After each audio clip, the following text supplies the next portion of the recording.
ಮುಖ್ಯ ಸಚೇತಕರಿಗೆ ಏನಾದ 3 ಪಾರ್ಟಿದವರಿಗೆ ಸ್ವಲ್ಪ ಹೇಳಿ, ಕರೆಸಿ ಹೇಳ್ಬಿಡಿ. ಈಗ ನೋಡಿ ಅವ್ರು ಈಗ ಬಂದರು. ಬಂಡಪ್ಪರ್ ಒಂದು ಅನೌನ್ಸ್ಮೆಂಟ್ ಇದೆ. ಎಲ್ಲ ಡೆಲಿಗೇಟ್ಸ್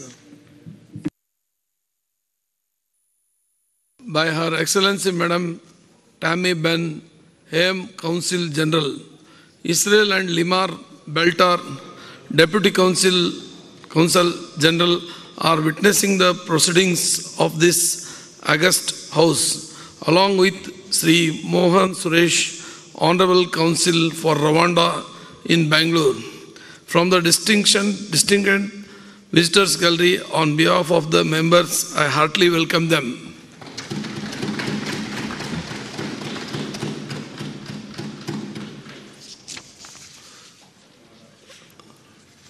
ಅರವಿಂದ್ ಬೆಲ್ಲದವರು ಬಿಲ್ ಇದೆ. ಆಯ್ತು, ಬಿಲ್ ಕೊಡಿ.